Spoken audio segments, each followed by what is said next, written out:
저는 올해 78입니다. 이름이 뭐냐고 묻는다면 그냥 할머니라고 해도 괜찮습니다. 평생 누군가의 딸, 아내, 엄마로 살다 보니 제 이름을 부를 일이 드물었습니다. 남편은 몇 해 전 먼저 떠났습니다. 그 뒤로 혼자 산다는 건 조용함이 아니라 텅 빔이라는 걸 알게 되었습니다. 몸이 약해지니 아들 내외가 말했습니다. 모셔가겠다. 그 말에 눈물이 핑 돌았습니다. 그래도 내 자식은 다르구나 싶었습니다. 처음 이 집에 들어온 날 며느리는 말했습니다. 어머니, 걱정 마세요. 제가 잘 모실게요. 저는 몇 번이나 고맙다고 인사했습니다. 낯선 천장의 색도 금방 익숙해질 줄 알았습니다. 그런데 사람 사는 일은 늘 말처럼 곱게만 흐르지 않더군요. 처음 달은 괜찮았습니다. 저녁이면 손주가 제 무릎에 올라앉았고 며느리는 저와 나란히 앉아 TV를 봤습니다. 그런데 어느 날부터 작은 것들이 조금씩 삐거덕대기 시작했습니다. 아침에 뉴스 소리를 조금 올렸더니 며느리가 방문을 벌컥 열었습니다. 어머니, 새벽부터 소리 좀 줄이세요.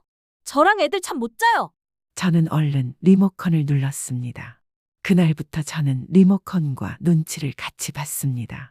손주가 방에 들어오려 하자 며느리가 아이를 붙잡았습니다. 할머니 방에 들어가지 마. 먼지 많으니까. 냉장고에서 김치 반쪽을 꺼냈다가 며느리의 시선과 마주쳤습니다. 어머니, 냉장고는 허락받고 열어주세요. 누가 보면 도둑인 줄 알겠어요. 그 말에 저는 김치통을 그대로 내려놓았습니다. 제 손끝이 순간 낯설어졌습니다. 한 집에서 밥을 먹으면서 냉장고를 허락받고 열어야 하는구나 했습니다. 빨래를 널어주려다 며느리의 말이 날아왔습니다. 어머니 빨래는 따로 해주세요. 냄새가 배요. 저는 그날 제 옷을 2번이나 비눗물에 헹궜습니다. 제 몸에서 나는 냄새가 그렇게 폐가 되는지 처음 알았습니다. 저는 참 많은 말을 삼켰습니다. 사소한 말이 쌓이면 큰 말이 된다는 걸 알고 있어서였습니다. 그러나 참는다고 단어가 없어지는 건 아니더군요. 말은 삼키면 위가 쓰리고 마음은 삼키면 속이 텅 비어갑니다. 한 달쯤 되었을까요? 제 당뇨 약을 바꿔야 해서 내과에 다녀온 날 며느리는 카운터 옆에서 계산을 하며 말했습니다. 어머니, 보험은 누구 수익자로 해놓으셨어요? 이런 거 미리미리 해야 저희도 계획이 서죠. 저는 순간 귀를 의심했습니다. 보험이 나보다 먼저 오는구나 싶었습니다. 돌아오는 길 가을바람이 유난히 차게 느껴졌습니다. 추석이 가까워질 무렵 저는 제사 이야기를 꺼내지 않았습니다. 이 집안 제사는 이제 며느리 몫일 테니까요. 그런데 며느리가 먼저 말을 꺼냈습니다. 어머니, 제사 그런 거 안 해요. 요즘 누가 그거 해요? 미신이죠. 저는 고개를 끄덕였습니다. 세상이 바뀌었으니 저도 바뀌어야겠지 했습니다. 그런데 며느리가 덧붙였습니다. 근데 어머니는 가만히 계세요. 주방은 제가 쓸 테니까 들어오지 마세요. 저는 문턱 앞에서 발을 멈췄습니다. 제 손이 쓸모없어지는 소리가 들렸습니다. 점심상에 제가 좋아하는 무국이 올라왔길래 저는 감사 인사를 했습니다. 그때 며느리는 숟가락을 내려놓고 저를 똑바로 보았습니다. 어머니, 솔직히 말씀드릴게요. 진짜 배려는 남의 살림에 끼어들지 않는 거예요. 젊은 사람들 리듬 맞춰주세요. 저는 제 입술이 떨리는 걸 감추느라 물을 한 모금 삼켰습니다. 젊은 사람들의 리듬이라 그 리듬에는 제가 설 자리가 없구나 했습니다. 그날 밤 방에서 말다툼하는 소리가 났습니다. 문이 아주 살짝 열리며 며느리와 아들의 목소리가 흘러들었습니다. 나 진짜 답답해. 어머니랑 사느라 내 청춘이 어디로 갔는지 모르겠어. 여보, 그 말은 너무하잖아. 그럼 나만 희생하라는 거야? 솔직히 오래 안 버티셨으면 좋겠어. 나도 좀 살자고. 세상이 갑자기 기울었습니다. 저는 제 심장이 어딘가에 걸려 멈추는 줄 알았습니다. 제가 살던 자리가 누군가에 버텨야 할 대상이 되었구나 했습니다. 며칠 뒤 아침부터 몸이 축 늘어졌습니다. 약을 먹었는데도 손끝이 떨리고 눈앞이 하얘졌습니다. 싱크대 가장자리에 의지에 서 있는데 며느리가 다가왔습니다. 어머니, 저녁은 6시에 정확히 부탁드릴게요. 애들 학원 있어서. 저는 대답 대신 싱크대 모서리를 더 꽉 잡았습니다. 하필이면 그날 바닥이 살짝 젖어 있었습니다. 저는 미끄러졌고 몸이 바닥에 세게 부딪혔습니다. 귀에서 윙 하는 소리가 들렸습니다. 멍하니 누워 있으니 며느리가 다가와 저를 일으키려다 말고 전화기를 들었습니다. 당신 빨리 와봐. 잠시 후 며느리가 아주 낮은 목소리로 속삭이는 걸 들었습니다. 이러다 괜히 몇 년 더 누워 계시면 우리 집은 끝장이야. 그 말은 날카로운 바늘처럼 제 고막을 찔렀습니다. 저는 눈을 감았습니다. 눈물은 나오지 않았습니다. 오래 참으면 눈물샘도 마르게 됩니다. 119 구급대가 오고 병원으로 갔습니다. 의사는 큰 이상은 없다고 했습니다. 돌아오는 길, 손주가 제 손을 꼭 잡았습니다. 그 작은 손이 전부인 것처럼 느껴졌습니다. 그런데 현관에 들어서자마자 며느리는 말했습니다. 어머니, 응급실 가는 건 진짜 부담이니까 앞으로 넘어지지 않게 조심 좀 해주세요. 그리고 음식 좀 줄이세요. 혈당 오르면 또 병원 가잖아요. 저는 고개를 끄덕였습니다. 넘어지지 않는 삶이 사람들에게 덜 부담이 되는 삶이구나 했습니다. 그날 밤, 저 혼자 방에 앉아 한참을 생각했습니다. 제가 여기 왜 있지요? 제가 여기서 무엇이지요? 손잡이 하나, 전기 스위치 하나, 제 뜻대로 켤 수 없는 삶. 낮에는 허락을 받고 냉장고를 열고, 밤에는 소리를 내면 안 되는 삶. 저는 제 방의 천장을 오래 바라보다가 아주 천천히 결심했습니다. 조용히 떠나야겠다. 조용히 제가 제 주인이 되는 곳으로 돌아가야겠다고요. 그 다음 날 아침 아들이 출근하고 며느리가 마트에 간 사이에 작은 핸드백 하나만 챙겼습니다. 오래된 주민등록증, 통장, 낡은 지갑 그리고 젊은 날 사진 한 장. 현관을 나서며 손주의 사진이 붙어 있는 냉장고를 한번 바라봤습니다. 얘야, 미안하다. 할머니가 자기 자리부터 찾아봐야겠다. 지하철을 타고 또 버스를 타고 제가 살던 시골로 내려갔습니다. 집은 오래 비워둔 탓에 냄새가 조금 났습니다. 문을 활짝 열어 바람을 넣고 부엌 바닥을 물걸레로 훔치고 묵은 이불을 햇볕에 널었습니다. 해가 기울어 노을이 부엌 타일을 붉게 물들일 때 저는 전기포트를 올렸습니다. 컵 하나에 보리차를 따랐습니다. 저는 처음으로 제 시간의 주인이 된 것 같았습니다. 그날 밤 아들에게 전화가 왔습니다. 엄마, 어디에요? 왜 말도 없이 나가요? 저는 천천히 말했습니다. 집에 왔다. 내 집. 엄마, 그렇게 일방적으로 하시면 저희는 뭐가 돼요? 너희는 너희 삶을 살아라. 나도 내 삶을 살겠다. 그럼 누가 어머니를 돌보죠? 내가 나를 돌본다. 내가 못하겠으면 내가 선택한 도움을 받지. 너희 삶에 내 몸을 억지로 얹지 않겠다. 수화기 너머로 한숨이 길게 흘렀습니다. 그 한숨 속에 미안함과 억울함이 섞여 있었습니다. 저는 더는 구분하려 하지 않았습니다. 다음 날 마을 보건지소에 들렀습니다. 혈당, 혈압을 쟀습니다. 간호사가 말합니다. 어르신, 동네에 제가 방문 도우미 프로그램 있어요. 필요하시면 주 2회 정도 도와드릴 수 있어요. 저는 고개를 끄덕였습니다. 내가 부탁할게요. 내가 정할게요. 입 밖으로 나온 내가라는 말이 낯설면서도 기분이 좋았습니다. 저녁엔 작은 노트를 꺼냈습니다. 사전 연명 의료 의향서라는 것도 찾아봤습니다. 혹시라도 다시 쓰러지면 무엇을 어떻게 할지, 누구에게 연락할지. 저는 제 손으로 제 이름을 적었습니다. 살아있는 동안 제 삶을 제가 정리하겠다는 표시였습니다. 며칠 뒤 마을에 관 게시판에 스마트폰 교실 안내문이 붙었습니다. 저는 신청했습니다. 첫 시간 강사가 말했습니다. 여러분, 오늘은 차단 기능을 배워요. 사람들이 웃었습니다. 저는 속으로 말했습니다. 그래, 이젠 마음에서도 차단할 줄 알아야지. 무리한 말, 계산하는 눈빛, 제멋대로인 부탁들. 그것들 앞에서 저는 조용히 선을 그을 준비가 되어 있었습니다. 밤이면 바람이 논둑을 쓸고 넘어왔습니다.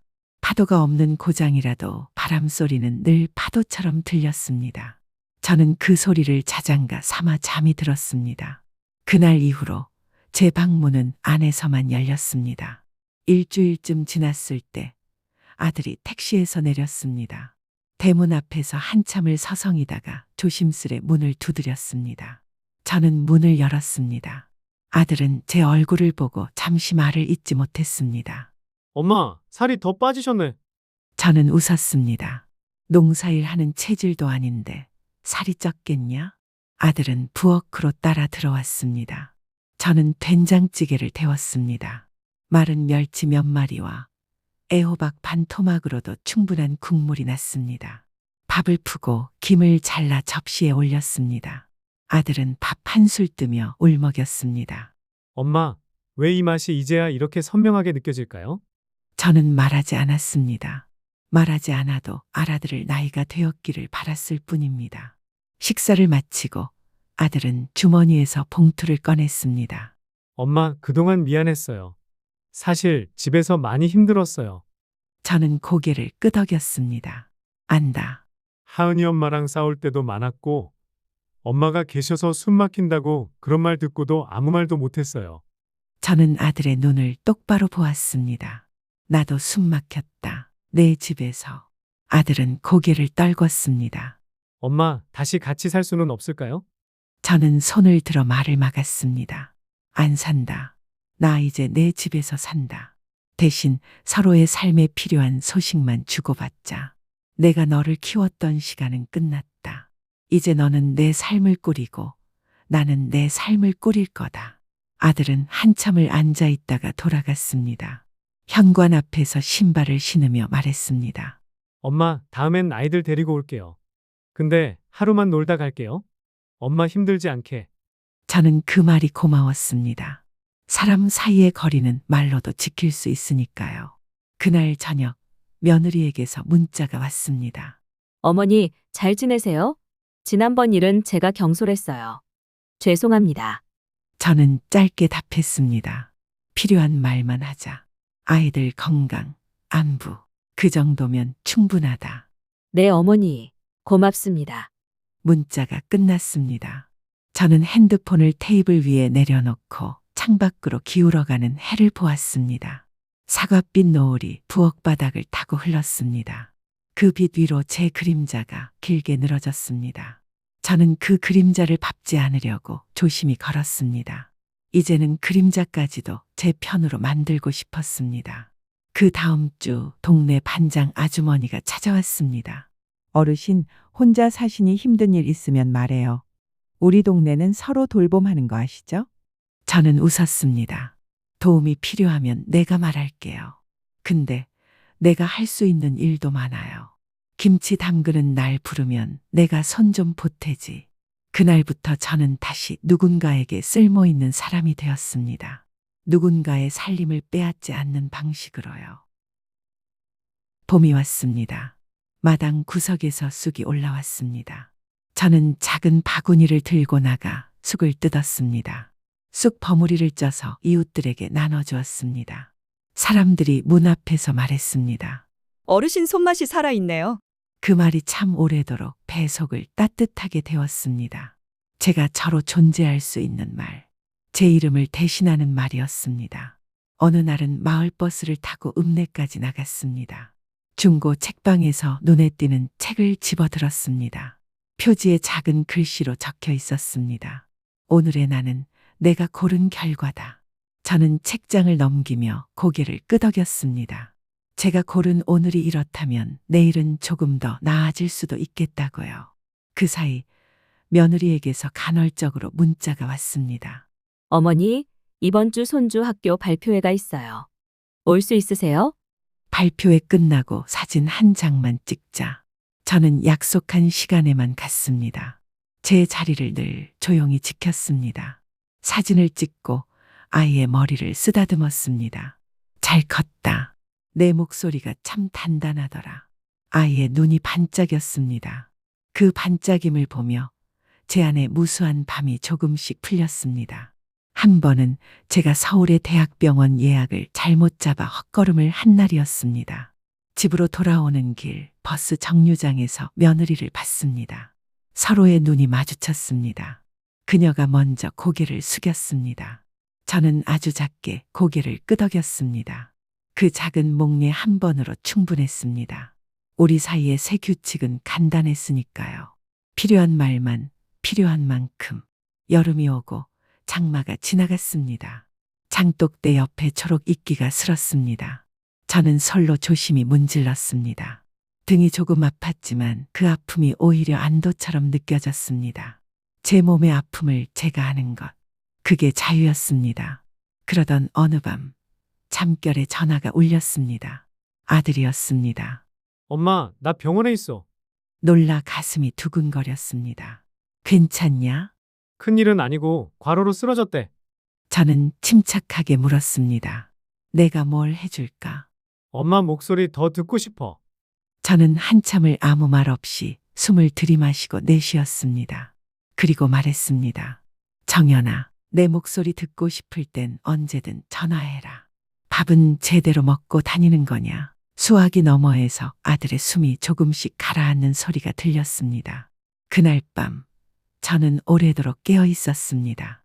한때 제 품에 누워 자던 아기가 나이든 남자가 되어 제게 엄마 목소리를 구하는 순간 저는 그 부탁만은 들어줄 수 있다고 생각했습니다. 그건 누구의 살림을 빼앗지 않는 방식의 사랑이었으니까요. 가을이 깊어질 무렵 며느리에게서 손편지가 왔습니다. 예상치 못한 일이라 한동안 봉투만 바라보다가 뜯었습니다. 어머니, 그날 제가 했던 말들. 지금 생각해보면 제 마음의 두려움이었습니다. 누군가를 모시는 일이 아니라 제 삶을 잃을까봐 무서웠던 마음. 그걸 어머니께 쏟아냈습니다. 죄송합니다. 어머니가 자신만의 속도로 걸어가시는 걸 보며 저도 배웁니다. 누군가의 삶을 사랑한다는 건 그 속도를 존중하는 일이라는 걸. 저는 편지를 접어 서랍에 넣었습니다. 용서를 선언하지도 비난을 끌어올리지도 않았습니다. 사람의 마음은 각자의 속도로 자랍니다. 제가 배운 것처럼 그녀도 배울 것입니다. 저에게 필요한 건 저의 속도였습니다. 겨울이 오기 전에 저는 다시 노트를 꺼냈습니다. 은행에 가서 자동이체를 설정했고 작은 공익단체의 후원을 신청했습니다. 제 남은 돈이 누군가의 겨울을 조금 덜 춥게 만들 수 있다면 그걸로 충분했습니다. 병원에 들러 사전 연명 의료 의향서를 최종 서명했습니다. 의사는 조심스럽게 물었습니다. 어르신 가족분들과 상의하셨어요? 저는 고개를 끄덕였습니다. 내 삶은 내가 상의합니다. 의사가 미소를 지었습니다. 저는 그 미소를 마음속 상자에 조용히 넣어두었습니다. 첫눈이 온 날 손녀가 전화를 했습니다. 할머니, 우리 집 앞에 눈사람 만들었어요. 그래, 너도 너의 속도로 걸어. 저는 전화를 끊고 마당에 나갔습니다. 작은 눈사람 하나를 만들었습니다. 당근코 대신 빨간 고추 하나를 꽂았습니다. 웃음이 났습니다. 저만의 눈사람, 저만의 얼굴이었습니다. 어느 해질녘 저는 부엌 식탁에 앉아 오래된 앨범을 펼쳤습니다. 젊은 날에 제가 웃고 있었습니다. 그 옆에 남편도 있었습니다. 저는 사진을 쓰다듬으며 말했습니다. 여보, 나 이제 알겠다. 사랑은 누군가의 발걸음을 재촉하는 일이 아니라 같이 쉴 벤치를 찾아주는 일이더라. 창밖에서 바람이 살짝 문을 두드렸습니다. 저는 문고리를 확인하고 불을 껐습니다. 어둠이 방 안에 천천히 내려앉았습니다. 그 어둠이 더는 무섭지 않았습니다. 어둠 속에서도 저는 제 이름을 부를 수 있었으니까요. 혹시 이 이야기를 듣고 있는 당신도 누군가의 살림에 자신을 잃어버린 채 허락을 받아 냉장고를 열어야 하는 하루를 살고 계신가요?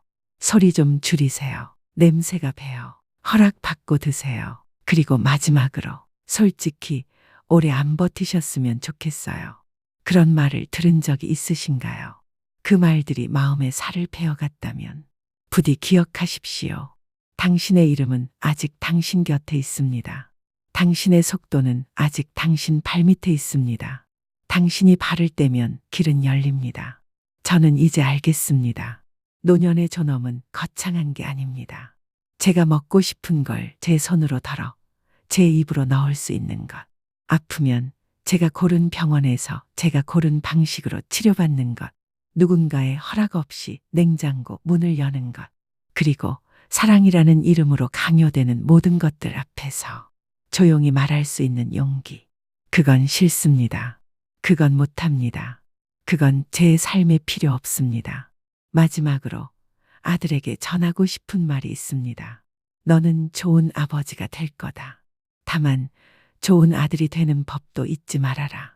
좋은 아들이란 엄마를 도와야 할 대상으로만 보지 않고 자기 삶을 스스로 꾸리되 엄마의 속도를 존중하는 사람이다.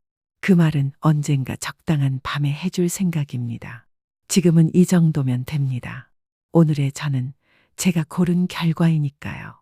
이 이야기가 당신의 밤을 조금 덜 춥게 만들었으면 합니다.